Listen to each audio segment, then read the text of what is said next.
Hi, my name is Anna Menrick, and I'm a third-year neuroscience student at Dalhousie. When I was in my first year, I participated in the Neuroscience Studying the Brain first-year interest group at Dalhousie. They're called FIGS. The FIGS comprised of weekly one-hour sessions with about 20 students enrolled in each session. At the end, I received a certificate of completion, and on my transcript, it showed up as a pass-fail grade. Through the weekly FIGS, I learned more about what neuroscience is, learned about the opportunities in my program, and neuroscience research happening at Dalhousie, as well as met other students who had similar interests to me. I also had the opportunity to speak to upper year students who were running the FIGS who told me about their experiences at Dal and the opportunities within my degree. For example, it was through an upper year FIG that I learned about the leadership certificate, which I am now completing as part of my neuroscience degree. The most valuable and memorable experience I had through the FIG session was when several Dalhousie professors attended our session and we had an opportunity to speak with them about their research.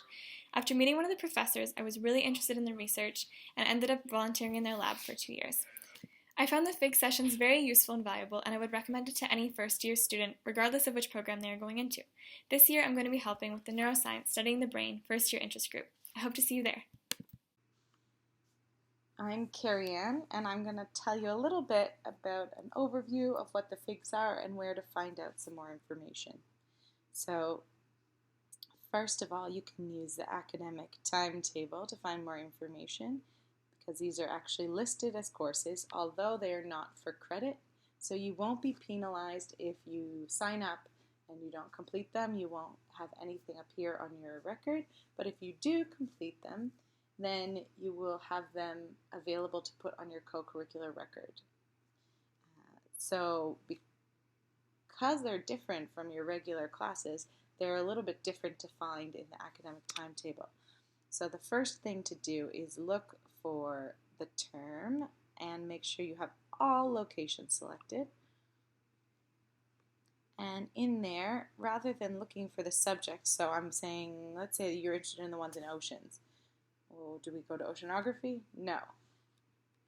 If you're interested in neuroscience, do you go to neuroscience? No. You go to first year interest groups in science. So you should be able to see all of them together in one space. So look under F, find first year interest groups in science. And then when you go in there, you'll be able to see the options. So there's mental health and behavior, neuroscience of the brain, health and medicine, oceans, and logic and problem solving. They are all synchronous sessions, so you meet for 50 minutes on a Friday. It'll be virtual, online, your meeting, and the times are listed here, so you'll notice some of them have coinciding times. So you generally would sign up for only one FIGS session. And if you want... Hi everyone, my name is Eniola and I was a part of FIGS about 4 years ago. It was an awesome experience. I engaged with people with a common interest, which was human health, and connected with senior undergrads. It was just really exciting. It was fun and informal. We discussed issues surrounding human health, which I just think is like very important, and it was very outside of the classroom but also very like engaging. So yeah.